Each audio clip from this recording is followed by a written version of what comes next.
Praise the Lord. ദൈവത്തിൻ്റെ പരിശുദ്ധ നാമം വീണ്ടും മഹത്വപ്പെടുമാറാകട്ടെ. എല്ലാ മാന്യ പ്രേക്ഷകർക്കും കർത്താവായ യേശു ക്രിസ്തുവിൻ്റെ നിസ്തുല്യ നാമത്തിലുള്ള സ്നേഹവന്ദനം അറിയിക്കുന്നു. വെളിപ്പാട് പുസ്തക ജീവപഠനമാണ് നാം ചെയ്തുകൊണ്ടിരിക്കുന്നത്. 2-3 അധ്യായം 7 സഭകൾക്കുള്ള ദൂതാണ്. ആ 7 സഭകൾ ആകുന്ന Ephesus, Smyrna, Pergamos, തിയതൈര, Sardis, Philadelphia, ലവോദിക്ക എന്നീ സഭകൾക്ക്, അല്ലെങ്കിൽ ഏഷ്യ മൈനറിലുള്ള ഈ 7 പട്ടണങ്ങളിൽ സ്ഥിതി ചെയ്യുന്ന സഭകൾക്ക് യോഹന്നാൻ ലേഖനം എഴുതുകയാണ്. ഈ 7 പട്ടണങ്ങളിലാണ് 7 സഭകൾ സ്ഥിതി ചെയ്യുന്നത്. 7 സഭകളും സഭയുടെ ആരംഭം മുതൽ സഭയുടെ ഉൾപ്രാണം വരെയുള്ള എല്ലാ കാലഘട്ടങ്ങളിലൂടെയും കടന്നുപോയ സഭകളെ റെപ്രസെന്റ് ചെയ്യുന്നതാണ് എന്ന് നാം പ്രാരംഭമായി കേട്ടു. ഇവിടെ നാം ചിന്തിക്കാൻ പോകുന്നത് 3-ാമത്തെ സഭയാകുന്ന പെർഗമോസ് സഭയെക്കുറിച്ചാണ്. പെർഗമോസ് എന്ന വാക്കിന്റെ അർത്ഥം മാരേജ്, വിവാഹം, അല്ലെങ്കിൽ ലോകവുമായി ഐക്യത്തിലായ ഒരു സഭയെക്കുറിച്ചാണ്. മറ്റൊരർത്ഥം ഫോർട്ടിഫൈഡ് ടവർ, കോട്ട കെട്ടി ഉറപ്പാക്കിയ സൗധ ശൃംഗം, ഒരു കോട്ട കെട്ടി ഉറപ്പിച്ച ഒരു ഗോപുരം പോലെ വളർന്ന് പന്തലിച്ച ഒരു സഭയാണ് പെർഗമോസ് എന്ന് പറയുന്നത്.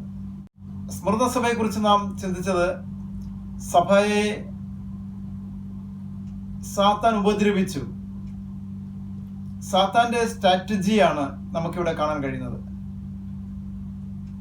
കുടില തന്ത്രം പ്രയോഗിക്കുന്ന സാത്താൻ സഭയെ ഒന്നാമതായി നശിപ്പിക്കുവാൻ ശ്രമിച്ചത് ഉപദ്രവിച്ചായിരുന്നു. സഭയെ പീഡിപ്പിച്ച് ഉപദ്രവിച്ച് കൊല്ലുവാൻ ശ്രമിച്ചപ്പോൾ സഭ പൂർവാധികം വളരുകയും വർദ്ധിക്കുകയുമാണ്, പെരുകുകയുമാണ് ചെയ്തത് എന്ന് നാം സഭാചരിത്രം പഠിക്കുമ്പോൾ കാണുവാനായിട്ട് സാധിക്കും. 3 നൂറ്റാണ്ടുകൾ, ഈ നൂറ്റാണ്ടുകളിലൂടെയൊക്കെ സഭ വളരെ പീഡനയിലൂടെ കടന്നുപോയതായിട്ട് നാം കാണുന്നു. എങ്കിലും സഭ തകർന്നു പോയില്ല, നിലനിന്നു. എന്നാൽ ഉപദ്രവിച്ച് സഭയെ കൊല്ലുവാൻ, നശിപ്പിക്കുവാൻ കഴിയുകയില്ല എന്ന് സാത്താൻ മനസ്സിലാക്കിയപ്പോൾ തന്ത്രശാലിയായ സാത്താൻ സഭയെ മറ്റൊരു വിധത്തിൽ നശിപ്പിക്കുവാനായിട്ട് ശ്രമിക്കുകയാണ്. സഭയെ അനുനയിപ്പിച്ചുകൊണ്ട്, സഭയെ ലോകവുമായിട്ട് ബന്ധിപ്പിച്ചുകൊണ്ട്, ലോകമയത്വം സഭയിലേക്ക് കൊണ്ടുവന്നുകൊണ്ട് സഭയെ ദൈവത്തിൻ്റെ പദ്ധതിയിൽ നിന്ന് പുറത്താക്കി അവയെ നശിപ്പിക്കുവാനാണ് സാത്താൻ ശ്രമിച്ചത് എന്ന് നാം പെർഗമോസ് സഭയെക്കുറിച്ച് പഠിക്കുമ്പോൾ കാണാനായിട്ട് സാധിക്കും. ഇവിടെ കോട്ട കെട്ടി ഉറപ്പിക്കപ്പെട്ട ഒരു ഗോപുരം പോലെ എന്ന് പറയുമ്പോൾ മത്തായിയുടെ സുവിശേഷം 13-ാം അധ്യായത്തിലെ 31-32 അധ്യായങ്ങൾ വായിക്കുമ്പോൾ അവിടെ ഒരു കടുകുമണിയെ കുറിച്ച് ഒരു ഉപമ കർത്താവ് പറഞ്ഞു. ആ കടുകുമണി ആയി വളരേണ്ടതായ ആ സസ്യം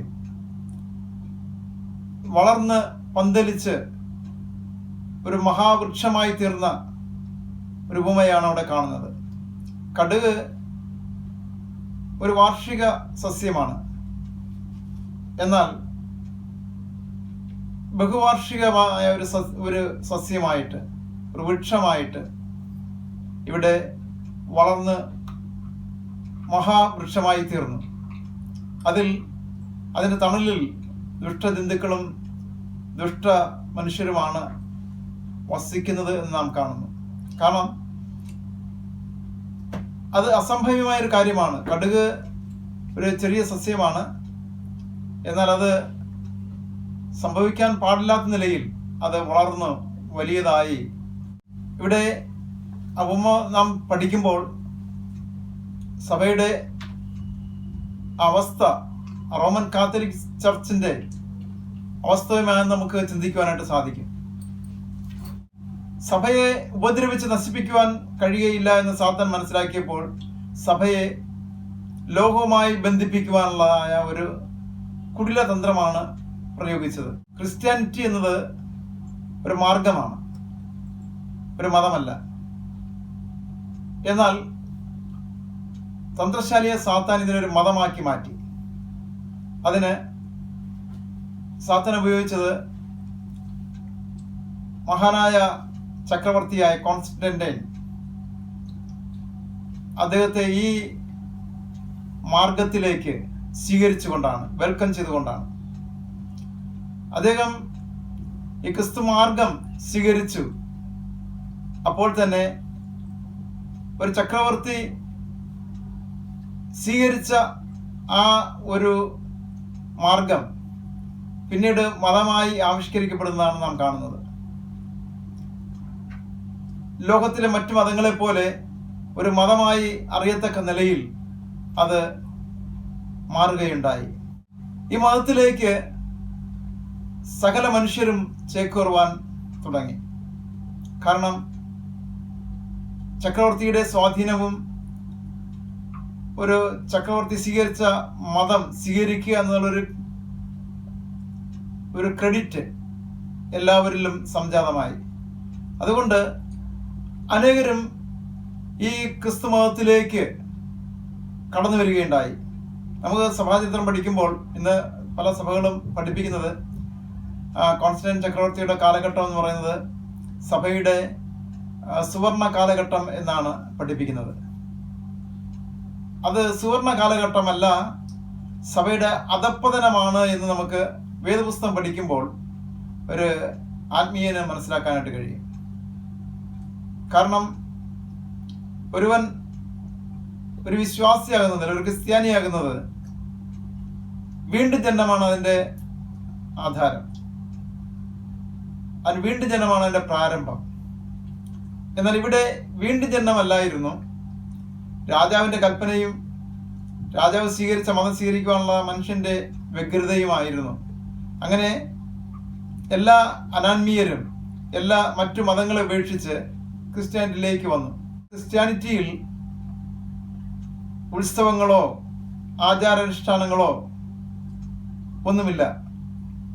എന്നാൽ മറ്റു മതങ്ങളിൽ ഇതെല്ലാം ഉണ്ടായിരുന്നു. അതെല്ലാം ഉപേക്ഷിച്ചിട്ടാണ് അവർ ഈ ക്രിസ്തു മതത്തിലേക്ക് വന്നപ്പോൾ. ഈ ക്രിസ്തു മതത്തിലേക്ക് വന്നപ്പോൾ അവർക്ക് ഇവിടെ അത് ലഭിക്കാൻ കഴിയാത്തത് കൊണ്ട് ചക്രവർത്തിയോട് ആവശ്യപ്പെടുകയും ചക്രവർത്തി തന്നെ പണ്ഡിതന്മാരെ നിയമിക്കുകയും പണ്ഡിതന്മാർ ബൈബിൾ പരിശോധിച്ച് അതിനനുസരിച്ചുള്ള ദിവസങ്ങളെയും മാസങ്ങളെയും ആണ്ടുകളെയും ഒക്കെ ഉത്സവങ്ങളാക്കി ക്രിസ്ത്യാനിറ്റിയിലേക്ക് കൊണ്ടുവന്ന് ഈ മതത്തിൻ്റെ ഭാഗമാക്കി തീർത്തു. അങ്ങനെയാണ് നമുക്ക് ക്രിസ്മസ്, ഈസ്റ്റർ ഇങ്ങനെ തുടങ്ങിയതായ അനേക ആചാരാനുഷ്ഠാനങ്ങൾ ബൈബിൾ കാണാത്ത കാര്യങ്ങളെ പുറത്തു കൊണ്ടുവന്നു. വേദപുസ്തകത്തിൽ പറഞ്ഞിരിക്കുന്ന കാര്യങ്ങൾ ആരും ശ്രദ്ധിക്കുന്നില്ല. പറയാത്ത കാര്യങ്ങളെ പുറത്തു കൊണ്ടുവന്ന് ഈ ക്രിസ്ത്യാനിറ്റിയുടെ ഭാഗമാണ് എന്ന് അവർ പഠിപ്പിച്ചുകൊണ്ട് ലോകത്തിനു മുമ്പാകെ അത് അവതരിപ്പിക്കുകയാണ്. ഇത് നമുക്ക് പെർഗമോസ് സഭയുടെ കാലഘട്ടം മുതലാണ് കാണാനായിട്ട് കഴിയുന്നത്. 12-ാം വാക്യം നാം വായിക്കുമ്പോൾ ഇങ്ങനെ കാണുന്നു: പെർഗമോസിലെ സഭയുടെ ദൂതന് എഴുതുക, മൂർച്ചേറിയ ഇരുവാൾത്തര വാൾ ഉള്ളവൻ അരുളി ചെയ്യുന്നത്. പെർഗമോസ് സഭയുടെ ദൂതന്, നമുക്കറിയാം, ദൂതൻ മെസ്സഞ്ചറാണ്, ദൂതുവാഹിയാണ്, സന്ദേശകനാണ്. പെർഗമോസ് സഭയിലെ ദൂതുവാഹികൾക്കാണ് ഈ ലേഖനം എഴുതുന്നത്. അത് എല്ലാ കാലത്തുമുള്ള എല്ലാ സഭകളിലെയും ആത്മീയരായ കർത്താവിന്റെ സാക്ഷ്യം വഹിക്കുന്നതായ ദൂതുവാഹികൾക്ക് ആണ് ഈ ലേഖനം എഴുതുന്നത്. ഇവിടെ പെർഗമോസ് സഭയോട് സംസാരിക്കുന്നവൻ അവന്റെ യോഗ്യത എന്നത് ഇരുവായ് തലവാൾ ഉള്ളവൻ അരുളി ചെയ്യുന്നു എന്ന്. ഈ ലൗകിക സഭയ്ക്ക് കർത്താവിന്റെ ന്യായവിധിയുടെ മൂർച്ചയുള്ള വാൾ സ്വീകരിക്കാനുള്ള യോഗ്യതയുണ്ട്. കാരണം സഭ ലോകവുമായി സംബന്ധം ചെയ്തു എന്ന് ഞാൻ സൂചിപ്പിച്ചുവല്ലോ. കാരണം ക്രിസ്തുവിന്റെ മണവാട്ടിയായിരിക്കേണ്ട സഭ ലോകവുമായി സംബന്ധം ചെയ്തു എന്നാണ് നാം കാണുന്നത്. അതുകൊണ്ട് അവരോട് ഇടപെടേണ്ടതുണ്ട്. കർത്താവിയുടെ ഒരു ന്യായവിധിയുടെ മൂർച്ചയേറിയ വാൾ ആകുന്ന വചനവുമായാണ് കർത്താവ് പിന്നീട് സഭകളോട് ഇടപെടുന്നത്. കർത്താവിന് സഭകളോട് സംസാരിക്കുവാനുണ്ട്. എന്തിനു വേണ്ടിയാണ്? സഭയെ പ്രതിധരിക്കുന്നതിന് വേണ്ടി. നമുക്കറിയാം, സഭയുടെ ആദിമ സഭയിലുണ്ടായിരുന്ന അല്ലെങ്കിൽ 1-ാം നൂറ്റാണ്ടിലുണ്ടായിരുന്ന സഭയിലെ അനേക കാര്യങ്ങളെ നമുക്ക് പിന്നീട് കാണാൻ കഴിയുന്നില്ല. അതെല്ലാം സാത്താൻ എടുത്തു മാറ്റി. എന്നിട്ട് സഭയിലില്ലാത്ത അനേക കാര്യങ്ങളെ സഭയിലേക്ക് കൂട്ടിച്ചേർക്കുന്നത് നമുക്ക് കാണാൻ കഴിയുന്നു. എന്നാൽ കർത്താവിൻ്റെ ആഗ്രഹം, കർത്താവിൻ്റെ ഇഷ്ടം അതിനെ മടക്കി കൊണ്ടുവരിക, പ്രതിധരിക്കുക എന്നുള്ളതാണ്. ആ പ്രതിധാരം കർത്താവ് ഇന്ന് ചെയ്തുകൊണ്ടിരിക്കുകയാണ്. സഭകളെ കർത്താവ് പ്രതിധരിക്കുന്നു. സഭയിൽ നഷ്ടപ്പെട്ട അനേക കാര്യങ്ങളെ കർത്താവ് മടക്കി കൊണ്ടുവരുന്നു. സാത്താൻ സഭയിലെ അനേക കാര്യങ്ങളെ എടുത്തു കളയുമ്പോൾ, ആവശ്യമില്ലാത്ത അനേക കാര്യങ്ങളെ സഭയിലേക്ക് കൂട്ടിച്ചേർക്കുമ്പോൾ കർത്താവ് സഭയെ പ്രതിധരിക്കുകയാണ്. പ്രതിധാരം എന്ന് പറയുമ്പോൾ റിക്കവറി ചെയ്യുകയാണ്. റിക്കവറി എന്നാൽ പഴയ അവസ്ഥയിലേക്ക് മടക്കി കൊണ്ടുവരികയാണ്, പൂർവ്വസ്ഥിതിയിലാക്കുകയാണ്. 1-ാം നൂറ്റാണ്ടിൽ സഭ എങ്ങനെയായിരുന്നു? കർത്താവിന് അഭികാമ്യമായ, കർത്താവിന് ഡിസൈറബിളായ ഒരു സഭയായിരുന്നു എഫെസോസ് സഭ. കാരണം അവിടെ നമുക്ക് കാണുന്ന സ്നേഹമാണ്. എഫെസ്യ ലേഖനത്തിലും നമുക്ക് കാണാൻ കഴിയുന്നത് പൗലോസ് ആ ഭാര്യ ഭർത്തൃ ബന്ധത്തെക്കുറിച്ച് രേഖപ്പെടുത്തിയിട്ട് അവിടെ പറയുന്നത്, ഞാൻ ക്രിസ്തുവിനെയും സഭയെയും കുറിച്ച് അത്രേ സംസാരിക്കുന്നത്. അപ്പോൾ അവിടെ അത് സ്നേഹത്തിൽ അധിഷ്ഠിതമായതാണ്. ആ അവസ്ഥയിൽ നിന്ന് സഭ വ്യതിചലിക്കപ്പെട്ടു, ലോകവുമായി സംബന്ധം ചെയ്താണ് നമുക്ക് പെർഗമോസിൽ കാണാൻ കഴിയുന്നത്. അതുകൊണ്ട് കർത്താവിന് സഭയോട് ചിലത് സംസാരിക്കുവാനുണ്ട്. നമുക്ക് 13-ാം വാക്യത്തിലേക്ക് വരുമ്പോൾ ഇങ്ങനെ നാം വായിക്കുന്നു, നീ എവിടെ പാർക്കുന്നു എന്നും അത് സാത്താന്റെ സിംഹാസനം ഉള്ളയിടം എന്നും ഞാൻ അറിയുന്നു. നീ എൻ്റെ നാമം മുറുകെ പിടിച്ചിരിക്കുന്നു. നിങ്ങളുടെ ഇടയിൽ സാത്താൻ പാർക്കുന്നിടത്ത് തന്നെ എൻ്റെ സാക്ഷിയും വിശ്വസ്തനുമായ അന്തിപ്പാസിനെ കൊന്ന കാലത്ത് പോലും നീ എങ്കിലുള്ള വിശ്വാസം നിഷേധിച്ചിട്ടില്ല.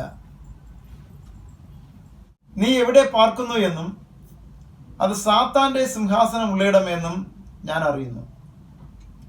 സാത്താന്റെ സിംഹാസനം ഉള്ളയിടത്ത് പാർക്കുന്നു. സാത്താൻ വസിക്കുന്ന സ്ഥലവും ഭരിക്കുന്ന മണ്ഡലവും ഈ ലോകമാണ്. സഭ ലോകവുമായി ചേർന്ന് ലോകപരമായി ഐക്യത്തിലായ ശേഷം സാത്താൻ വസിക്കുന്ന ഇടത്താണ് ഇന്ന് സഭയും. നമുക്കറിയാം, മത്സ്യം വെള്ളത്തിലാണ് ജീവിക്കുന്നത്. സമുദ്രം ഉപ്പുവെള്ളമാണ്. എന്നാൽ അതിലുള്ള മത്സ്യങ്ങൾ ഉപ്പ് വിമുക്തമാണ്. ഉപ്പ് അതിൽ പ്രവേശിക്കുന്നില്ല. ഇവിടെ ലോകത്തിൽ നാം ജീവിക്കുമ്പോൾ ലോകത്തുള്ളതൊന്നും സഭയിൽ പ്രവേശിക്കുവാൻ പാടില്ല. അതാണ് വെളിപ്പെടുത്തുന്നത്. നീ എൻ്റെ നാമം മുറുകെ പിടിച്ചിരിക്കുന്നു. നീ എങ്കിലുള്ള വിശ്വാസം നിഷേധിച്ചിട്ടില്ല. കർത്താവിൻ്റെ നാമം കർത്താവിൻ്റെ ആളത്വത്തെ വെളിപ്പെടുത്തുന്നു. പേരിൻ്റെ യാഥാർത്ഥ്യമാണ് ആളത്വം അഥവാ വ്യക്തിത്വം. ഇന്ന് കർത്താവിൻ്റെ പേരിലാണോ സഭകൾ അറിയപ്പെടുന്നത്? മറ്റു പല വ്യക്തികളുടെയും സംഭവങ്ങളുടെയും പേരിലാണ് സഭകൾ അറിയപ്പെടുന്നത്. സഭയുടെ തലയായ ക്രിസ്തുവിനെ അല്ലെ തലയെ മുറുകെ പിടിക്കാതെ മറ്റു ചില വ്യക്തികളുടെ നാമം സഭ ഏറ്റെടുത്തിരിക്കുന്നു. അതുകൊണ്ട് അങ്ങനെയുള്ള സോക്കോൾഡ് ചർച്ചസിന്റെ നടുവിൽ കർത്താവിന് നാമം മുറുകെ പിടിക്കുവാൻ കർത്താവ് ആഗ്രഹിക്കുന്നു. അങ്ങനെയുള്ളവരെ കർത്താവ് ആഹ്വാനം ചെയ്യുന്നു. മാത്രമല്ല, നീ എങ്കിലുള്ള വിശ്വാസം നിഷേധിച്ചിട്ടില്ല.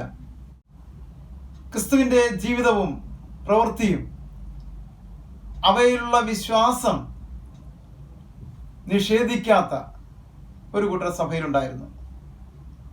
ആ പശ്ചാത്തലം എന്ന് പറയുന്നത് ഇതാണ്: എൻ്റെ സാക്ഷിയും വിശ്വസ്തനുമായ അന്തിപ്പാസിനെ കൊന്ന കാലത്ത് പോലും നീ എങ്കിലുള്ള വിശ്വാസം നിഷേധിച്ചിട്ടില്ല എന്നാണ്.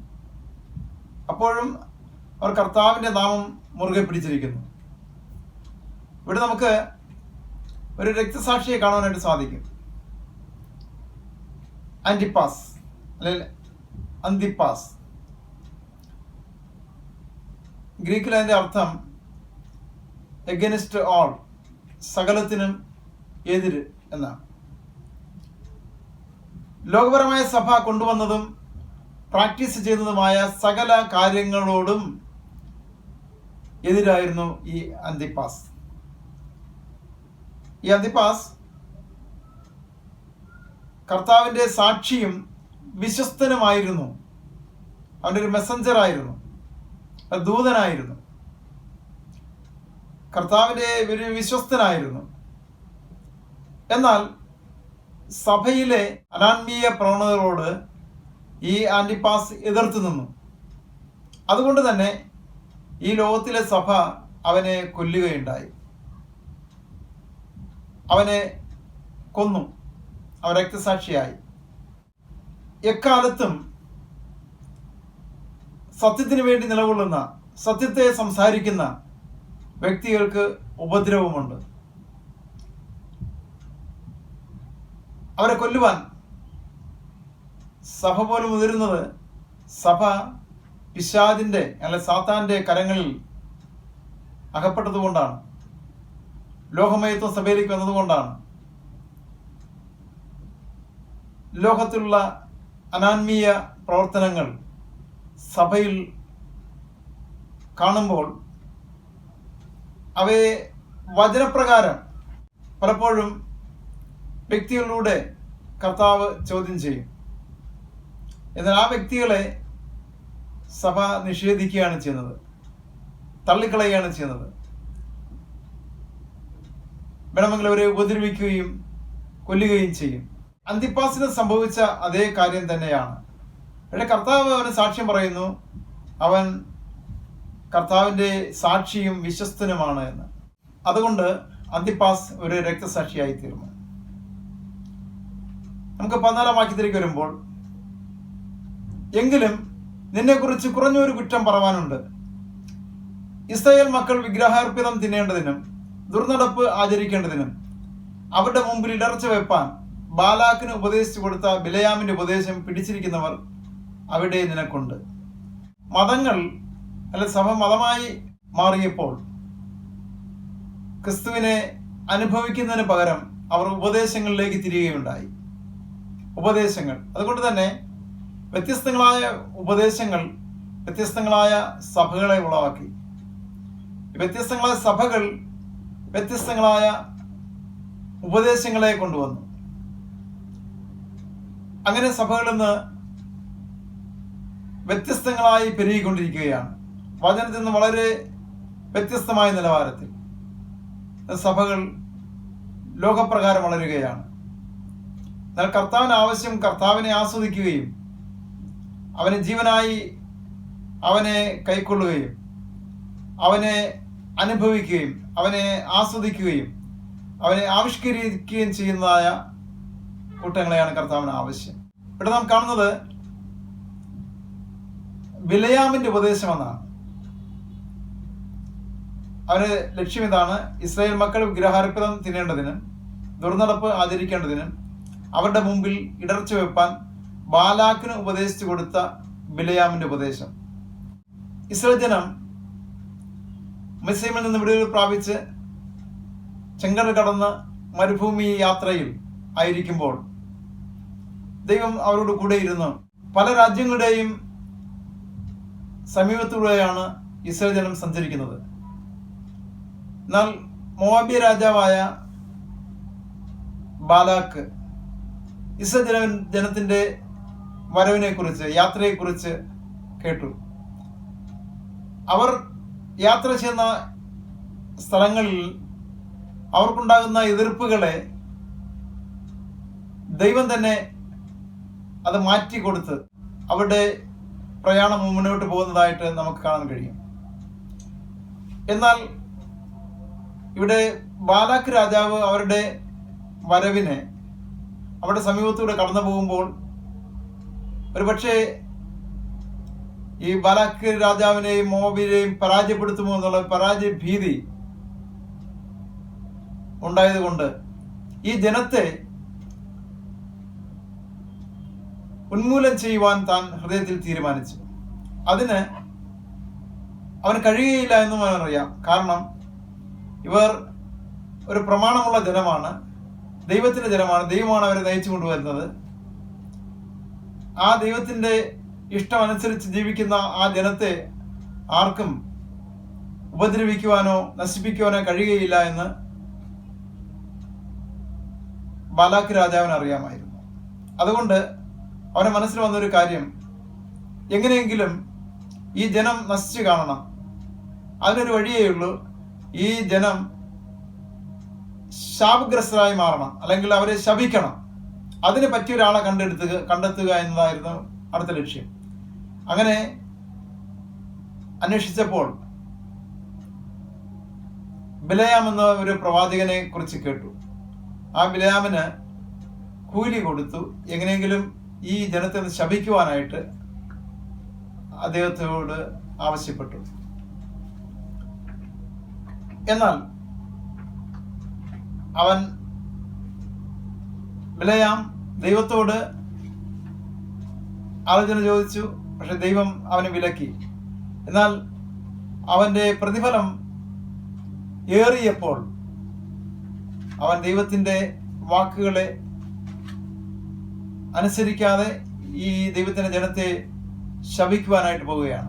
നാം ആ ചരിത്രം സംഖ്യാപുസ്തകം 25-ാം 1 മുതൽ 3 വരെയുള്ള വാക്യങ്ങൾ, 31-16, ആവർത്തന പുസ്തകം 23-4, 2 പത്രോസ് 2-5, യൂദ 11-ാം വാക്യം. ഈ വാക്യങ്ങളെല്ലാം വായിക്കുമ്പോൾ അവിടെ ബിലയാമിന്റെ പ്രവൃത്തിയെ കാണാനായിട്ട് സാധിക്കും. അപ്പോൾ കൂലി കൊതിച്ച് അവൻ ജനത്തെ ശപിക്കുവാനായിട്ട് രാജാവിന്റെ സാന്നിധ്യത്തിൽ അവർ പർവ്വതത്തിന് മുകളിൽ കയറി ആ ജനത്തെ നോക്കിക്കൊണ്ട് ശപിക്കുവാനായിട്ട് ബിലയാം വാ തുറന്നപ്പോൾ അവന്റെ വായിൽ വന്ന വാക്കുകളെല്ലാം അനുഗ്രഹത്തിന്റെ വാക്കുകളായിരുന്നു. ശാപത്തിന് പകരം അനുഗ്രഹത്തിന്റെ വാക്കുകളായിരുന്നു അവന്റെ വായിൽ നിന്ന് പുറപ്പെട്ടത്. ഇതാ തനിച്ചു പാർക്കുന്ന ഒരു ജനം ജാതികളോടുകൂടെ എണ്ണപ്പെടുന്നില്ല. ആഭിചാരം ഇസ്രായേലിന് പറ്റുകയില്ല, ലക്ഷണവെത്തിയെ യാക്കോബിന് ഫലിക്കുകയുമില്ല. ഇന്ന് അനേക വിശ്വാസികൾക്കും ഈ കാര്യങ്ങളോട് വളരെ ഭയമാണ്. എന്നാൽ ഈ വാക്യം എന്താ സൂചിപ്പിക്കുന്നത്? കർത്താവിന് വേണ്ടി നിലകൊള്ളുന്ന ഒരു കൂട്ടം ജനം, തനിച്ചു പാർക്കുന്ന ഒരു ജനം, വേർതിരിക്കപ്പെട്ട ഒരു ജനം, വിളിച്ച് വേർതിരിക്കപ്പെട്ട ഒരു ജനമായി കർത്താവിന്റെ പക്ഷത്ത് നിൽക്കുന്നിടത്തോളം കാലം ആർക്കും നമ്മെ ശപിക്കുവാനോ ആഭിചാരത്താലോ പ്രക്രിയകളാലോ നശിപ്പിക്കാൻ കഴിയുകയില്ല എന്ന് നാം മനസ്സിലാക്കണം. പിന്നെയും അവൻ യാഗങ്ങൾ നടത്തിയിട്ട് അവരെ ശപിക്കുവാനായിട്ട് ശ്രമിച്ചു, പക്ഷേ ശപിക്കാൻ കഴിഞ്ഞില്ല. ഒടുവിൽ അവരുടെ പ്രതിഫലം വീണ്ടും വർദ്ധിച്ചപ്പോൾ, കൂലി കൂടുതൽ പ്രോമിസ് ചെയ്തപ്പോൾ അവനൊരു ഉപദേശം നൽകിയിട്ട് പോയി. ബാലാക്ക് രാജാവിനോട് പറഞ്ഞു, രാജാവേ, നിങ്ങളുടെ രാജ്യത്തുള്ള സൗന്ദര്യമുള്ള സ്ത്രീകളെ ഇസ്രായേൽ പാളയത്തിലേക്ക് ഒരുക്കി അയച്ചു കൊടുക്കണം. അവർ അവരിൽ ആകൃഷ്ടരായി അവരെ വിവാഹം കഴിക്കുകയും അതിനോടൊപ്പം അവർ അവരുടെ ഏകദൈവ ആരാധനയിൽ നിന്ന് വിഗ്രഹാരാധനയിലേക്ക് വരികയും ദൈവത്തിന് അത് അനിഷ്ടമാകുകയും ദൈവം അവരെ ശിക്ഷിക്കുകയും ചെയ്യും. അപ്പോൾ നിനക്ക് അവരെ നിഷ്പ്രയാസം ജയിക്കുവാൻ കഴിയും. ഇതായിരുന്നു ബിലയാം ബാലാക്കിന് കൊടുത്ത ഉപദേശം. അതിൻ പ്രകാരം രാജാവ് അനുവദിക്കുകയും ആ മോവാബ്യ സ്ത്രീകളെ കണ്ട് മോഹിച്ച് ഇസ്രായേൽ ജനം അവർ വിവാഹം കഴിക്കുകയും അവരുടെ വിഗ്രഹങ്ങൾ ഇസ്രായേലിലേക്ക് കടന്നു വരികയും മോവാബ്യരുടെ ഉത്സവങ്ങളിൽ പങ്കെടുക്കുകയും അവരുടെ വിഗ്രഹ അർപ്പിതമായ കാര്യങ്ങളിൽ അവർ ഏർപ്പെടുകയൊക്കെ ചെയ്തപ്പോൾ ദൈവത്തിൻ്റെ കോപം അവരിലേക്ക് ജ്വലിക്കുകയുണ്ടായി. ഇവിടെ വിഗ്രഹം ഇസ്രായേലിലേക്ക് വരികയും അവർ ചിലർ അതിനെ സേവിക്കുകയും ചെയ്തതിൻ്റെ ഫലമായിട്ട് ദുർനടപ്പ് അവരുടെ ഇടയിലുണ്ടായി. വിഗ്രഹാരാധന പലപ്പോഴും ദുർനടപ്പിലേക്കാണ് വിശ്വാസികളെ കൊണ്ട് ചെന്നെത്തിക്കുന്നത്. ദൈവം വിഗ്രഹാരാധന വെറുക്കുന്നു. എന്നാൽ ഈ ബിലെയാമിന്റെ ഉപദേശം ഇന്ന് സഭകളിൽ നിലനിൽക്കുന്നു എന്ന് നാം കാണണം. കാരണം തലയായ ക്രിസ്തുവിന് പകരം വിഗ്രഹങ്ങളെ അവരോധിക്കുകയാണ്. യേശുവിൻ്റെ അമ്മ മറിയ, ശിഷ്യന്മാർ, പിന്നെ പുണ്യവാളന്മാർ എന്ന് പറഞ്ഞിട്ട് അനേകരുടെ വിഗ്രഹങ്ങൾ, വിശുദ്ധരെന്ന പേര് നൽകി അനേകരുടെ വിഗ്രഹങ്ങൾ, ഇങ്ങനെ വിഗ്രഹങ്ങളെ കൊണ്ട് സഭകൾ നിറഞ്ഞിരിക്കുകയാണ്. കർത്താവിന് അത് അനിഷ്ടമാണ് എന്ന് നാം കാണണം. കാരണം ഇവിടെ പറയുന്നത് ഇസ്രായേൽ മക്കൾ ദുർനടപ്പ് ആചരിക്കേണ്ടതിന് അവർക്ക് ഇടർച്ച വെപ്പാൻ ബാലാക്കിന് ഉപദേശിച്ചു കൊടുത്ത ബിലെയാമിന്റെ ഉപദേശമെന്നാണ്. ഈ ബിലെയാമിന്റെ ഉപദേശമാണെന്ന് സഭകളിൽ നിലകൊള്ളുന്നത്. ബിലെയാമിന്റെ ഉപദേശം പിടിച്ചിരിക്കുന്ന സഭകൾ ധാരാളമുണ്ട്. അവിടെ നമുക്ക് ഈ വിഗ്രഹാരാധന കാണാൻ കഴിയും. കർത്താവ് പുറപ്പാട് പുസ്തകത്തിൽ പറഞ്ഞിരിക്കുന്നത് യാതൊരു വിഗ്രഹത്തെ ഉണ്ടാക്കരുത്, സ്വർഗത്തിലെങ്കിലും ഭൂമിയിലെങ്കിലും ഭൂമിക്ക് കീഴിലുള്ള വെള്ളത്തിലെങ്കിലുമുള്ള യാതൊന്നിന്റെയും പ്രതിമ അരുത്. വിഗ്രഹാരാധന, വിഗ്രഹത്തെ സേവിക്കരുതെന്ന് കർത്താവ് പറയുമ്പോൾ അതേ ബൈബിൾ വിശ്വസിക്കുന്ന അനേക ക്രിസ്തീയ സഭകൾ എന്ന് പറയപ്പെടുന്ന സോക്കോൾഡ് ചർച്ചസുകൾ ഇന്ന് വിഗ്രഹങ്ങളെ സേവിക്കുന്നു. അവർ പറയുന്നത് മറ്റു വിഗ്രഹാരാധകർ അല്ലെങ്കിൽ പുറത്തുള്ള വിഗ്രഹാരാധികൾ പറയുന്നത് പോലെ തന്നെയാണ്. ഞങ്ങൾ വിഗ്രഹം അവിടെ വെച്ചിരിക്കുന്നതേ ഉള്ളൂ, പക്ഷേ ഞങ്ങൾ ആരാധിക്കുന്നത് അതിനെ അല്ല എന്നാണ് പറയുന്നത്. അതിനെ അല്ല എങ്കിൽ പിന്നെ എന്തിനാണ് അവിടെ വെച്ചിരിക്കുന്നത്? അപ്പോൾ ഇവിടെ സോക്കോൾഡ് ചർച്ചസിൽ വിഗ്രഹങ്ങളെ കാണാൻ കഴിയും. ആ ദൈവത്തിന് അനിഷ്ടമാണ്, അവിടെ ദുർനടപ്പുണ്ടാകും എന്നാണ് നാം കാണുന്നത്. പെർഗമോസ് സഭയിൽ നമുക്ക് ഈ ബിലെയാമിന്റെ ഉപദേശം കാണാനായിട്ട് കഴിയും. അത് കടന്നു വരാൻ കാരണം സഭ ലോകവുമായി സംബന്ധം ചെയ്തുകൊണ്ടാണ്, സഭ ലോകത്തെ സ്നേഹിച്ചത് കൊണ്ടാണ്. ക്രിസ്തുവിൽ നിന്ന് അല്ലെങ്കിൽ ക്രിസ്തുവിനുള്ളതായ ആ സ്നേഹം വിട്ടുമാറി ലോകമയത്വം, ലോകസ്നേഹം സഭയിലേക്ക് വന്നപ്പോൾ അവർ ക്രിസ്തുവിൻ്റെതല്ലായി തീർന്നു. അവിടെ ക്രിസ്തു ആകുന്ന തലയ്ക്ക് പകരം ആ തലയെ അപമാനിക്കുന്ന വിഗ്രഹങ്ങൾക്ക് ഇടം നൽകി. അങ്ങനെ ക്രിസ്തു വിശ്വാസികൾ വിഗ്രഹാരാധികളായി മാറി. അതിൻ്റെ പ്രഥമ സ്ഥാനം നിൽക്കുന്ന ഒരു സഭയാണ് റോമൻ കാത്തലിക് ചർച്ച് എന്ന് പറയുന്നത്. അവിടെ ധാരാളം വിഗ്രഹങ്ങളുണ്ട്. അവിടെ റോമിലുള്ള സെന്റ് പീറ്റേഴ്സ് കത്തീഡ്രൽ ചർച്ചിൽ സ്വർണം പൂശിയ അനേക വിഗ്രഹങ്ങളെ കാണാനായിട്ട് സാധിക്കും. അവിടെ എല്ലാ ബ്രാഞ്ചുകളിലുമുണ്ട്. അതും സഭ എന്നാണ് അറിയപ്പെടുന്നത്. ലോകത്തിന് മുമ്പാകെ അതാണ് സഭ എന്നറിയപ്പെടുന്നത്. എന്നാൽ കർത്താവിൻ്റെ മുമ്പാകെ അത് ദുർനടപ്പാചരിക്കുന്നു എന്നാണ് കർത്താവ് പറയുന്നത്. അപ്പോൾ വിഗ്രഹാരാധന എല്ലായ്പ്പോഴും ദുർനടപ്പ് കൊണ്ടുവരുന്നു. അപ്പോസ്തലപ്രവൃത്തികളുടെ പുസ്തകം 15-29 വാക്യവും, വെളിപ്പാട് 2:20, 21 8 വാക്യം, 22 5 വാക്യവും, 1 കൊരിന്ത്യർ 6:9, ഗലാത്യ ലേഖനം 5 19 വാക്യവും, എഫെസ്യ ലേഖനം 5 3 വാക്യം, എബ്രായർ 13:4 ഇവിടെയെല്ലാം വിഗ്രഹാരാധനയെ കുറിച്ച് പറയുന്നുണ്ട്. അവയെല്ലാം തന്നെ ദുർനടപ്പ് സഭയിൽ കൊണ്ടുവരുന്നു എന്ന് കാണുന്നു. അതുകൊണ്ട് നാം വിഗ്രഹാരാധന വിട്ടോടണം. വിഗ്രഹാരാധന നാം ഉപേക്ഷിക്കണം. ബിലിയാമിന്റെ ഉപദേശം പിടിച്ചിരിക്കുന്നവർ അവിടെ നിനക്കുണ്ട് എന്നാണ് പെർഗമോസ് സഭയോട് കർത്താവ് പറയുന്നത്. അടുത്ത നാം വായിക്കുന്നത് 15-ാം വാക്യം. അവണ്ണം നിക്കലിയവരുടെ ഉപദേശം കൈക്കൊള്ളുന്നവർ നിനക്കും ഉണ്ട്, ആകയാൽ മാനസാന്തരപ്പെടുക. പെർഗമോസിലെ സഭയിൽ ബിലിയാമിന്റെ ഉപദേശത്തിന് പിന്നാലെ മറ്റൊരു ഉപദേശം കൂടെ കാണുന്നുണ്ട്. നിക്കോലിയവരുടെ ഉപദേശം.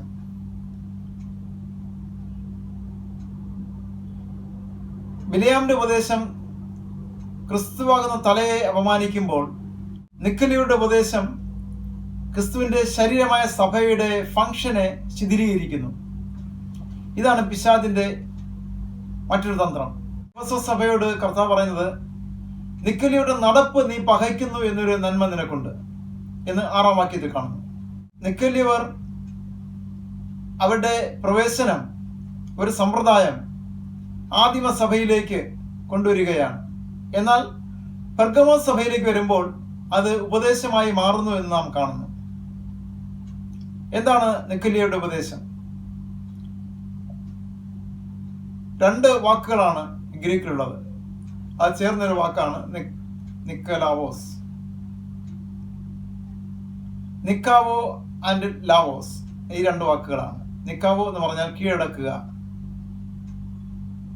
കോൺകർ, കീഴടക്കുക, കയറിപ്പറ്റുക എന്നൊക്കെയാണ് അർത്ഥം. ലാവോസ് എന്നാൽ സാധാരണ ജനം, സാമാന്യ ജനം. അപ്പോൾ നിക്കാവോ വാഴുക, കീഴടക്കുക എന്ന വാക്കും, ലാവോസ് എന്ന സാമാന്യ ജനം, സാധാരണ ജനം എന്ന വാക്കുകൊണ്ട് ചേർന്നാണ് നിക്കലാവോസ് എന്നുള്ള പദമുണ്ടായത്. കർത്താവിനെ വെറുക്കുന്നു എന്നാണ് പറയുന്നത്. കാരണം സാമാന്യ ജനത്തിന്മേൽ, സാധാരണ ജനത്തിന്മേൽ അവരെ കീഴടക്കിക്കൊണ്ട് അവരുടെ മേൽ ആധിപത്യവും അധികാരവും ചെലുത്തുന്ന, അവരുടെ മേൽ വാഴുന്ന ഒരു കൂട്ടരെയാണ് അവിടെ വെളിപ്പെടുത്തുന്നത്. അവരെയാണ് കർത്താവ് വെറുക്കുന്നു എന്ന് ഇവിടെ പറയുന്നത്. നമുക്ക് 6-ാം വാക്യത്തിൽ നാം കണ്ടു, നിക്കോലിയയുടെ നടപ്പ് നീ പകയ്ക്കുന്നു അല്ലെ വെറുക്കുന്നു, ഞാനും അത് വെറുക്കുന്നു എന്നാണ് കർത്താവ് പറഞ്ഞത്. ഇവിടെ പറയുന്നത് നിക്കോലിയയുടെ ഉപദേശം പിടിച്ചിരിക്കുന്നവർ നിനക്ക് അവിടെ ഉണ്ട്, ആകയാൽ മാനസാന്തരപ്പെടുക. അപ്പൊ കർത്താവ് അത് ഇഷ്ടപ്പെടുന്നില്ല. കർത്താവ് മാനസാന്തരപ്പെടുവാൻ ആഹ്വാനം ചെയ്യുകയാണ്, പിന്നെ വെറുക്കുവാൻ ആഹ്വാനം ചെയ്യുകയാണ്. എന്തിനെ? നിക്കോലിയവരുടെ ഉപദേശത്തെ. ഈ നിക്കോലിയയുടെ ഉപദേശം എന്നത് സഭയിൽ പിന്നീട് വന്ന ഒരു കാര്യമാണ്. ഒരു സമ്പ്രദായമായി നമുക്ക്, അല്ലെങ്കിൽ ഒരു പ്രവേശനം എഫെസോസ് സഭയിലുണ്ടായി. ദൈവത്തിന് ഹിതമല്ലാത്തൊരു കാര്യമാണത്. സഭയുടെ ഫംഗ്ഷനെ ബാധിക്കുന്നൊരു കാര്യമാണ്. എഫെസോസ് സഭയെക്കുറിച്ച് നാം ചിന്തിച്ചപ്പോൾ അവിടെ രാജകീയ പുരോഹിത വർഗമാകേണ്ട ദൈവത്തിൻ്റെ ആഗ്രഹത്തെക്കുറിച്ച് വിവരിക്കുകയുണ്ടായി. എന്നാൽ അതിന് വിപരീതമായി ഇവിടെ ഒരു ഹൈറാർക്കി പ്രത്യക്ഷപ്പെടുകയാണ്. കാരണം ആദ്യ നൂറ്റാണ്ടിൽ തന്നെ പൗലോസിന്റെ കാലത്ത് പോലും ചില പ്രമാണിമാർ, യഹൂദ പ്രമാണിമാർ അല്ലെങ്കിൽ യുഡായിസത്തിൽ നിന്ന് അനേകരും സഭയെ ഉറ്റുനോക്കി ക്രിസ്തുവിലുള്ള അവരുടെ സ്വാതന്ത്ര്യത്തെ അവർ ഉറ്റുനോക്കി. അങ്ങനെ സഭയിലേക്ക് നുഴഞ്ഞു കയറിയ കള്ളസഹോദരന്മാർ എന്ന് നമ്മുടെ കാണുന്നു. ഗലാത്യ ലേഖനത്തിൽ നാം അവിടെ കാണുന്നു. 2-ാം അധ്യായത്തിന്റെ 4 മുതൽ 6 വാക്യങ്ങൾ നമ്മൾ കാണുന്നുണ്ട്. അങ്ങനെ ചില പ്രമാണിമാർ സഭയിലേക്ക് വരികയും സഭയെ അധപ്പതനത്തിലേക്ക് കൊണ്ടുപോവുകയും ചെയ്തു. സഭയിൽ ഉച്ചനീചത്വം, ഹൈറാർക്കി കൊണ്ടുവന്നു. അവരുടെ ഫംഗ്ഷനെ ശിഥിലമാക്കി. ക്രിസ്തുവിന്റെ ശരീരത്തിന്റെ എല്ലാ അംഗങ്ങളും പ്രവർത്തനത്തിലായിരിക്കണം എന്നാണ് കർത്താവ് ആഗ്രഹിക്കുന്നത്. എന്നാൽ ഇവിടെ ഈ നിക്കലിയുടെ ഉപദേശപ്രകാരം ഒരു ഹൈറാർക്കി രൂപപ്പെടുകയാണ്. ആ ഹൈറാർക്കിയിൽ ഫംഗ്ഷന് തടസ്സമായി എല്ലാ അംഗങ്ങളും ഫംഗ്ഷൻ ചെയ്യാതെ ഒരു വിഭാഗം ആൾക്കാരുടെ കയ്യിൽ അധികാരവും അവകാശവും കൈവരികയാണ്. അവരെ കൺട്രോൾ ചെയ്യുകയാണ്. അങ്ങനെ ക്രിസ്തുവിന്റെ ശരീരത്തിന്റെ ഫംഗ്ഷനെ ശിഥിലീകരിക്കുന്നു. ഈ ഉപദേശം കടന്നു വന്നത് തന്നെ അഹരോന്യ പാരമ്പര്യത്തിൽ നിന്നാണ്. അഹരോന്യ പാരമ്പര്യ പ്രകാരമുള്ള ഈ ഉപദേശം യഹൂദ മതം ആയ ജുഡായിസം ഏറ്റെടുക്കുകയുണ്ടായി. അവരിൽ നിന്ന് കാതലിസിസം ദത്തെടുക്കുകയും പിന്നീട് പ്രൊട്ടസ്റ്റന്റ് സഭകൾ നിലനിർത്തുകയും ചെയ്തതായ ഒരു സമ്പ്രദായമാണ് ഈ ഹൈറാർക്കി അല്ലെങ്കിൽ ഈ ഉച്ചനീചത്വം. വേൾഡ് ചർച്ച് എന്നറിയപ്പെടുന്ന കത്തോലിക്ക സഭ ഇതിനെ പ്രീസ്റ്റ്ലി സിസ്റ്റം എന്ന് പറയും. ഒരു പൗരോഹിത്യ വ്യവസ്ഥ. സ്റ്റേറ്റ് ചർച്ചസ് എന്നറിയപ്പെടുന്ന episcopal churches, Anglican church, church in England, Lutheran church, ഇങ്ങനെ തുടങ്ങിയതായ അനേക സഭകൾ ഇതിനെ ക്ലറിക്കൽ സിസ്റ്റം എന്ന് പറയാറുണ്ട്.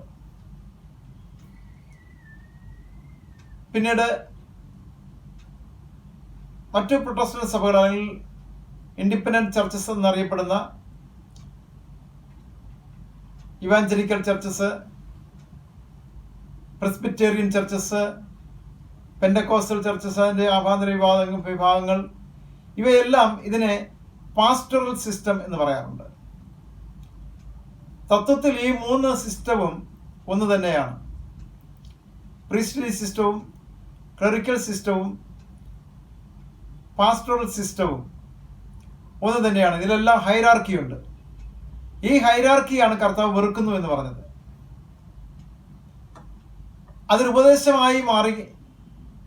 ഈ ഹൈറാർക്കിയിലുള്ള എല്ലാ സോക്കോൾഡ് ചർച്ചസും ഈ ഹൈറാർക്കിയെ ഉറപ്പിക്കത്തക്ക നിലയിലുള്ളതായ ഉപദേശങ്ങൾ കൊണ്ടുവരികയും അവർ ക്രിസ്തുവിന്റെ ശരീരത്തിന്റെ ഫംഗ്ഷനെ നഷ്ടപ്പെടുത്തുകയും അല്ലെങ്കിൽ ഇല്ലാതാക്കുകയും ചെയ്തു. അങ്ങനെ സഭയെ നിക്കലിയുടെ ഉപദേശം കൊണ്ട് വരിഞ്ഞു മുറുക്കിയിരിക്കുകയാണ്.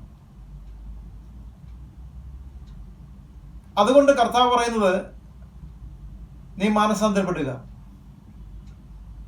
സഭയിൽ ഹൈറാർക്കി, ഉച്ചനീചത്വം പാടില്ല എന്ന കർത്താവ് അവരോട് സംസാരിക്കുന്നത്. കർത്താവ് അതിനെ വെറുക്കുന്നു. അതിനെ ആരെങ്കിലും സ്വീകരിക്കുന്നെങ്കിൽ അവർ മാനസാന്തരപ്പെടണം എന്നാണ് കർത്താവ് അവരോട് ആവശ്യപ്പെടുന്നത്. സഭയിൽ എല്ലാവരും തുല്യരാണ്. ക്രിസ്തു എല്ലാവരിലും എല്ലാം. ക്രിസ്തു എല്ലാവരിലും എല്ലാം. എല്ലാവരിലും ക്രിസ്തു ഒരുപോലെയാണ്. അതിൽ ഉച്ചനീചത്വമില്ല, ഹൈറാർക്കിയില്ല. നമുക്ക് എഫീസിയർ 4-ാം അധ്യായം പഠിക്കുമ്പോൾ 11-ാം വാക്യത്തിൽ അവിടെ 5-fold മിനിസ്ട്രിയെ കുറിച്ച് പറയുന്നുണ്ട്. എല്ലാവരും ഫംഗ്ഷൻ മെമ്പേഴ്സ് ആണ്. അതിനെയാണ് ഇവിടെ ഈ നിക്കലി ഉപദേശത്തിലൂടെ തകർത്തെറിഞ്ഞത്. അതിൽ മാനസാന്തരപ്പെട്ട് മുന്നോട്ട് വന്ന സഭകൾ ഇന്ന് ഈ നിക്കലിയുടെ ഉപദേശത്തിൽ നിന്ന് പുറത്തു വന്നിട്ടുണ്ട്. കർത്താവ് അവരെ സ്നേഹിക്കുന്നു. കർത്താവ് സഭയെ പ്രതിധരിക്കുന്നതിൻ്റെ, റിക്കവർ ചെയ്യുന്നതിൻ്റെ ഒരു ദൃഷ്ടാന്തമാണ് അവിടെ കാണുന്നത്. നമ്മെ കർത്താവ് പ്രതിധരിക്കണം. സഭയിലെ ദൈവ വചനത്തിന് വിരുദ്ധമായ അനേക കാര്യങ്ങളിൽ നിന്ന് കർത്താവ് നമ്മെ പ്രതിധരിക്കേണ്ടതുണ്ട്. ഇവിടെ ബിലിയാമിന്റെ ഉപദേശം ക്രിസ്തു എന്ന തലയെ അപമാനിക്കുമ്പോൾ നിക്കലിയുടെ ഉപദേശം ക്രിസ്തുവിന്റെ ശരീരത്തിന്റെ ഫംഗ്ഷനെ, പ്രവർത്തനത്തെ ശിഥിലമാക്കുകയാണ് ചെയ്യുന്നത്. അതുകൊണ്ട് നാം മാനസാന്തരപ്പെടണമെന്ന് കർത്താവ് ആവശ്യപ്പെടുന്നു. 16-ാം വാക്യത്തിലേക്ക് വരുമ്പോൾ, അല്ല ഞാൻ വേഗത്തിൽ വന്ന് എൻ്റെ വായിലെ വാളുകൊണ്ട് അവരോട് പോരാടും. ലോകവുമായി സംബന്ധം ചെയ്ത സഭയോട് കർത്താവിന് ഇടപെടുവാനുണ്ട്. ലോകമയത്വം സഭയിൽ കടന്നു വന്നപ്പോൾ കർത്താവ് അവരുടെ ഇടപെടുവാനായിട്ട് വരുന്നത് ഒരു പോരാട്ടത്തിലൂടെയാണ്. വേഗത്തിൽ വരും എന്ന് പറയുന്നത് ഇത് കർത്താവിൻ്റെ മടങ്ങിവരവിനെ കുറിച്ചല്ല. അധപ്പതനത്തിലായ സഭയോട് പൊരുതുവാൻ അവൻ്റെ വായിൽ നിന്ന് പുറപ്പെടുന്ന വചനവുമായി വരും എന്നാണ് കർത്താവ് അവരോട് സംസാരിക്കുന്നത്. അധപ്പതനത്തിലെ സഭ ക്രിസ്തുവിന്റെ തലയെ അപമാനിച്ചു ബിലെയാമിന്റെ ഉപദേശത്തിലൂടെ. ക്രിസ്തുവിന്റെ ശരീരത്തിന്റെ പ്രവർത്തനത്തെ ഇല്ലാതെയാക്കി, അത് നിക്കലിയുടെ ഉപദേശത്തിലൂടെ. അങ്ങനെയുള്ള സഭകളോട് കർത്താവ് തൻ്റെ പോരാട്ടം നടത്തും എന്നാണ് പറഞ്ഞിരിക്കുന്നത്. തൻ്റെ വചനത്താൽ, തൻ്റെ വായിലെ വചനത്താൽ കർത്താവ് അവരോട് ഇടപെടും. ഇന്ന് ഈ സംസാരിക്കുന്ന കാര്യങ്ങളും ആ ഇടപെടലിൻ്റെ ഭാഗമാണ് എന്ന് നാം കാണണം. കാരണം നാം മനസ്സന്തരപ്പെടുവാൻ കർത്താവ് ആഗ്രഹിക്കുന്നു. 17-ാം വാക്യത്തിലേക്ക് വരുമ്പോൾ, ആത്മാവ് സഭകളോട് പറയുന്നത് എന്ത് എന്ന് ചെവിയുള്ളവൻ കേൾക്കട്ടെ. ജയിക്കുന്നവന് ഞാൻ മറഞ്ഞിരിക്കുന്ന മന്ന കൊടുക്കും. ഞാൻ അവന് വെള്ളക്കല്ലും ലഭിക്കുന്നവനല്ലാതെ ആരും അറിയാത്തതും ആ കല്ലിന്മേൽ എഴുതിയിരിക്കുന്നതുമായ പുതിയ പേരും കൊടുക്കും. ഇവിടെ വീണ്ടും കർത്താവ് ആത്മാവായിട്ടാണ് സംസാരിക്കുന്നത്. അവിടെ പറയുന്നത് ജയിക്കുക, ജയിക്കുന്നവന് ഞാൻ മറഞ്ഞിരിക്കുന്ന മന്ന കൊടുക്കും. എന്താ ജയിക്കേണ്ടത്? ബിലെയാമിന്റെ ഉപദേശം, നിക്കലിയുടെ ഉപദേശം, അതിൻ്റെ സകല കാര്യങ്ങളിൽ നിന്നും നാം ഒഴിഞ്ഞിരിക്കണം. നാം ജയിക്കണം. അതിന് കോംപ്രമൈസ് ചെയ്യാനല്ല പറഞ്ഞിരിക്കുന്നത്, ജയിക്കുക. ജയിക്കണമെങ്കിൽ നാം അതിൽ നിന്ന് പുറത്തു വരണം. കർത്താവ് പറയുന്നത് ജയിക്കുന്നവന് ഞാൻ മറഞ്ഞിരിക്കുന്ന മന്ന കൊടുക്കും. ഇവിടെ വീണ്ടും ഭക്ഷിക്കുന്ന കാര്യമാണ് കർത്താവ് പറയുന്നത്. മന്ന, മറഞ്ഞിരിക്കുന്ന മന്ന. അപ്പോൾ മറഞ്ഞിരിക്കുന്ന മന്ന, ഹിഡൻ മന്ന. അപ്പോൾ ഓപ്പൺ മന്നയും ഉണ്ട് എന്ന് നമുക്ക് കാണാൻ കഴിയും. എന്താണ് ഓപ്പൺ മന്ന? എന്താണ് ഹിഡൻ മന്ന? ഇസ്രായേൽ അവരുടെ മരുഭൂമി യാത്രയിൽ അവർക്ക് ശക്തി ലഭിക്കുവാൻ ദൈവം നൽകിയതായ ആഹാരമാണ് മന്ന. ഈ മന്ന നമുക്ക് കാണാൻ കഴിയുന്നത് അവരുടെ പാളയത്തിലാണ്. മറഞ്ഞിരിക്കുന്ന മന്ന നമുക്ക് ലഭിക്കണമെങ്കിൽ നാം അതിപരിശുദ്ധ സ്ഥലത്ത് വരെയാണ്. എവിടെ നിന്ന്? ഇസ്രായേൽ പാളയത്തിലായിരുന്നു. പാളയത്തിൽ നിന്ന് നാം സമാഗമന കൂടാരത്തിലേക്ക് വരണം. സമാഗമന കൂടാരത്തിൽ നാം പ്രാകാരത്തിലേക്ക് വരണം. പ്രാകാരത്തിൽ നിന്നും നാം വിശുദ്ധ സ്ഥലത്തേക്ക് വരണം. വിശുദ്ധ സ്ഥലത്ത് നിന്ന് നാം അതിപരിശുദ്ധ സ്ഥലത്തേക്ക് പ്രവേശിക്കണം. അതിപരിശുദ്ധ സ്ഥലത്തെ തുറന്ന് ആ പെട്ടകത്തിനകത്ത് വച്ചിരിക്കുന്ന ഒന്നാണ് ഈ മറഞ്ഞിരിക്കുന്ന മന്ന എന്ന് പറയുന്നത്. മറഞ്ഞിരിക്കുന്ന മന്ന കൊടുക്കും എന്ന് പറഞ്ഞാൽ അതിപരിശുദ്ധ സ്ഥലത്തുള്ള അനുഭവം കർത്താവ് നമുക്ക് നൽകുന്നു എന്നാണ്. അപ്പോൾ ഓർഡിനറി മന്ന ഭക്ഷിക്കുന്നവരുമുണ്ട്, മറഞ്ഞിരിക്കുന്ന അല്ലെങ്കിൽ ഹിഡൻ മന്ന ഭക്ഷിക്കുന്നവരുമുണ്ട്. കർത്താവ് പറയുന്നത് സഭയുടെ ഈ അധപ്പതനത്തെ നീ ജയിച്ചാൽ നിനക്ക് മറഞ്ഞിരിക്കുന്ന മന്ന നൽകും. ഇന്ന് ലോകത്തിലെ അനേക സന്ദേശങ്ങൾ, മെസ്സേജുകൾ നമുക്ക് കേൾക്കാനായിട്ട് സാധിക്കും. അതിലൊന്നും ക്രിസ്തുവിനെ കാണുകയില്ല. ലോകത്തിൻ്റെ സംഭാഷണങ്ങൾ, ലോകത്തിൻ്റെ ഗതികൾ, അതിൻ്റെ ഗമനങ്ങൾ, അവരുടെ ചലനങ്ങൾ, ഇതിനെയൊക്കെ വിശദീകരണം ചെയ്തും പഠിപ്പിച്ചും മനുഷ്യൻ സമയം പോക്കുകയാണ്. ക്രിസ്തുവിൻ്റെ ആളത്വത്തെക്കുറിച്ചോ അവൻ്റെ രക്ഷണ്യ വേലയിൽ തൻ്റെ ജനത്തിന് നൽകുന്ന ദൈവിക പദ്ധതികളെക്കുറിച്ചോ ഒന്നും തന്നെ അവർ വെളിപ്പെടുത്തുന്നില്ല.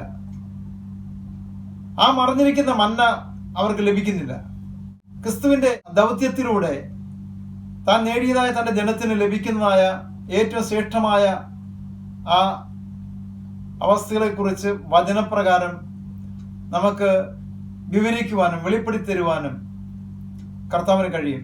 അത് പ്രാപിക്കണമെങ്കിൽ നാം അതിപരിശുദ്ധ സ്ഥലത്തായിരിക്കുകയാണ്. അതിപരിശുദ്ധ സ്ഥലത്ത് മാത്രമേ മറഞ്ഞിരിക്കുന്ന മന ലഭിക്കുകയുള്ളൂ. അത് ഏറ്റവും വിലപ്പെട്ടതാണ്, ഏറ്റവും ശ്രേഷ്ഠമാണ് മറഞ്ഞിരിക്കുന്ന മന്ന. നമുക്ക് ഈ ദിവസങ്ങളിൽ ഈ വെളിപ്പാട് പുസ്തക പഠനത്തിലൂടെ കർത്താവ് ഈ മറഞ്ഞിരിക്കുന്ന മന്ന നൽകിക്കൊണ്ടിരിക്കുകയാണ്. അത് സ്നേഹിക്കുന്ന, അത് പ്രാപിക്കാൻ ആഗ്രഹിക്കുന്ന വ്യക്തികളെ ഓർത്ത് ഞാൻ ദൈവത്തെ സ്തുതിക്കുന്നു. ഞാൻ അവന് വെള്ളക്കല്ലും ലഭിക്കുന്നവനല്ലാതെ ആരും അറിയാത്തതും കല്ലിന്മേൽ എഴുതിയിരിക്കുന്നതുമായ പുതിയ പേരും കൊടുക്കും. ഇവിടെ പുതിയ പേര് എന്താണ്? ഒരു പേര് ആ വ്യക്തിയെ വെളിപ്പെടുത്തുന്നു. പുതിയ പേരെന്ന് പറയുന്നത് രൂപാന്തരപ്പെട്ട വ്യക്തിയെയാണ് വെളിപ്പെടുത്തുന്നത്. അപ്പോൾ ഓരോ രൂപാന്തരപ്പെട്ട വ്യക്തിയും വിശ്വാസിയും വെള്ളക്കല്ല് എന്ന രീതിയിൽ ഒരു പുതിയ പേര് വഹിക്കുന്നുണ്ട്. ആ പേര് ആ വ്യക്തിക്ക് മാത്രമേ അറിയാൻ സാധിക്കുകയുള്ളൂ, മറ്റാർക്കും അറിയുകയില്ല. ആ പേരിനെല്ലാം അർത്ഥമുണ്ട്. ശീമോനെ കർത്താവ് വിളിച്ചപ്പോൾ ഉടനെ അവന്റെ പേര് മാറ്റി കേഫ എന്ന പേര് കൊടുത്തു. ഇവിടെ നാം കാണുന്നത്, ഞാനവന് വെള്ളക്കല്ലും ലഭിക്കുന്നവനല്ലാതെ ആരും അറിയാത്തതായ കല്ലിന്മേൽ എഴുതിയിരിക്കുന്നതുമായ പുതിയ പേരും കൊടുക്കും. ഞാനവന് വെള്ളക്കല്ല് കൊടുക്കുമെന്ന്. വെള്ളക്കല്ല്, ഇവിടെ കല്ലെന്ന് പറയുന്നത് ദൈവത്തിന്റെ കെട്ടുപണിക്ക് വേണ്ടി ഉപയോഗിക്കുന്നതാണ്. ക്രിസ്തുവിന്റെ ശരീരമായ സഭയുടെ കെട്ടുപണി ജീവനുള്ള കല്ലുകളെ കൊണ്ടാണ് കർത്താവ് ചെയ്യുന്നത്. ക്രിസ്തുവാണ് മൂലക്കല്ല്. പുതിയ യെരൂശലേം എന്ന് പറയുന്നത് വിലയേറിയ രത്നങ്ങളാലും കല്ലുകളാലും പണിയപ്പെട്ടതാണ് എന്ന് നാം കാണുന്നു. കർത്താവിന്റെ പണിക്ക് വേണ്ടി നാം കല്ലുകളായി രൂപാന്തരപ്പെടണം. കാരണം മനുഷ്യനെ ദൈവം ഉണ്ടാക്കിയത് മണ്ണുകൊണ്ടാണ്. നാം സ്വാഭാവികമായും വെറും കളിമണ്ണാണ്. എന്നാൽ കർത്താവിന് വേണ്ടി പ്രയോജനപ്പെടണമെങ്കിൽ നാം കല്ലുകളായി രൂപാന്തരപ്പെടണം. ക്രിസ്തുവിനെ തൻ്റെ ജീവനായി നാം ഏറ്റെടുക്കുകയും അവനെ നാം ആസ്വദിക്കുകയും ചെയ്യുമ്പോൾ നമ്മൾ രൂപാന്തരം നടക്കും. ആ രൂപാന്തരത്താൽ നാം കല്ലുകളായി മാറും. കർത്താവിന്റെ കെട്ടുപണി നമ്മളിലൂടെ നടക്കും. മനുഷ്യനെ ദൈവം മണ്ണുകൊണ്ട് ഉണ്ടാക്കിയിട്ട് ഉൽപ്പത്തി പുസ്തകം പഠിക്കുമ്പോൾ അവിടെ മനുഷ്യന്റെ പാപത്താൽ വീഴ്ച സംഭവിച്ച വേളയിൽ ദൈവം സകലത്തിനെയും ശപിക്കുമ്പോൾ പാമ്പിനോട് ദൈവം പറഞ്ഞു, നീ മണ്ണ് തിന്നും എന്നാണ്. മനുഷ്യനെ പൊടിയിൽ നിന്ന് ഉണ്ടാക്കി ആ പൊടി സർപ്പത്തിന്റെ ആഹാരമായി തീർന്നു. ദൈവത്തിന് ഉദ്ദേശം നിന്നിൽ നടക്കണമെങ്കിൽ നീ ആ മണ്ണായി തന്നെ ഇരിക്കേണ്ട ആവശ്യമില്ല. നീ കല്ലായി രൂപാന്തരപ്പെടണം, വലിയൊരു കല്ലായി മാറണം. കാരണം കർത്താവിന്റെ കെട്ടുപണിക്ക് വേണ്ടി കൊരിന്ത്യലേഖനത്തിൽ നാം കാണുന്നു, പൊന്ന് വെള്ളി വിലയേറിയ കല്ല് കർത്താവിന്റെ കെട്ടുപണിക്ക് വേണ്ടി ഉപയോഗിക്കപ്പെടുന്നതാണ്. നാം കല്ലുകളായി രൂപാന്തരപ്പെട്ട് കർത്താവിന്റെ കെട്ടുപണിക്ക് വേണ്ടി പ്രയോജനപ്പെടണം. അങ്ങനെയാണെങ്കിൽ ആ രൂപാന്തരപ്പെട്ട കല്ലുകൾക്ക് ഒരു പുതിയ പേര് കർത്താവ് നൽകും എന്നാണ് പറഞ്ഞിരിക്കുന്നത്. ഇവിടെ പറഞ്ഞത് വെള്ളക്കല്ലെന്നാണ്. വെള്ള എന്ന് പറയുന്നത് അവന്റെ അപ്രൂവലിനെ കാണിക്കുകയാണ്. കർത്താവിന്റെ അംഗീകാരമുണ്ട്. നാം രൂപാന്തരപ്പെട്ട് കർത്താവിന്റെ കെട്ടുപണിക്ക് വേണ്ടി ഓരോരുത്തരും പ്രയോജനപ്പെടണം. ആ പുതിയ യെരൂശലേം സഭയാണ് പുതിയ യെരൂശലേമായിട്ട് പരിണമിക്കപ്പെടുന്നത്. ആ പുതിയ യെരൂശലേമിന്റെ കെട്ടുപണിയാണ് നടക്കുന്നത്. കാരണം വെളിപ്പാട് പുസ്തകം പഠിക്കുമ്പോൾ യോഹന്നാൻ പറഞ്ഞു, എനിക്ക് കുഞ്ഞാന്റെ കാന്തയെ കാണണം. കുഞ്ഞാന്റെ കാന്ത സഭയാണ്. ആ കാന്ത ആരാണ് എന്ന് കാണുവാനുള്ള മോഹം യോഹന്നാൻ ഉണ്ടായി. യോഹന്നാൻ ദൂതനോട് സംസാരിക്കുമ്പോൾ അവൻ അതിനെ കാണിച്ചു കൊടുത്തു. അവൻ നോക്കിയപ്പോൾ ഒരു നഗരം, ഒരു വിശുദ്ധ നഗരം സ്വർഗത്തിൽ നിന്ന് ഇറങ്ങി വരുന്നതായിട്ട് കണ്ടു. അത് പുതിയ യെരൂശലേമാണെന്ന് കാണുന്നു. ഇതാണ് കുഞ്ഞാടിന്റെ കാന്ത. നാം കുഞ്ഞാടിന്റെ കാന്തയാണ്. അപ്പോൾ സഭ കുഞ്ഞാടിന്റെ കാന്തയാണ്. സഭയാണ് പുതിയ യെരൂശലേമായിട്ട് പരിണമിക്കുന്നത്. അപ്പോൾ നാം പുതിയ യെരൂശലേമായി തീരുവാൻ അവന്റെ കെട്ടുപണിയിൽ സഭാജീവിതത്തിലായിരുന്നു കൊണ്ട് നാം ക്രിസ്തുവിനെ അനുഭവിക്കുന്നുവെങ്കിൽ നമുക്ക് കർത്താവിന്റെ ഇഷ്ടം നിറവേറ്റുവാനായിട്ട് സാധ്യമായി തീരും. ലോകമയമായ സഭ, ലോകത്തെ സ്നേഹിച്ച സഭ, ലോകവുമായി സംബന്ധം ചെയ്ത സഭ അധപ്പതനത്തിലായിരിക്കുമ്പോൾ അവിടെ ബിലിയാമിന്റെ ഉപദേശങ്ങളും നിക്രിയയുടെ ഉപദേശങ്ങളും സഭയെ അധപ്പതനത്തിലേക്ക് കൊണ്ടുവരുമ്പോൾ നാം അവയെ ജയിച്ചുകൊണ്ട് കർത്താവിന് വേണ്ടി അവന് കെട്ടുപണിയിൽ നാം ഒന്നായിരിക്കുവാൻ കർത്താവ് നമ്മെ ഏവരെയും ഈ ദൂത് മുഖാന്തരം ഇടയാക്കി തീർക്കട്ടെ എന്നുള്ള പ്രാർത്ഥനയോടെ ഇന്നത്തെ ചിന്ത ഇവിടെ ചുരുക്കുന്നു. ദൈവമായ കർത്താവ് നമ്മെ ഏവരെയും അനുഗ്രഹിക്കുമാറാകട്ടെ.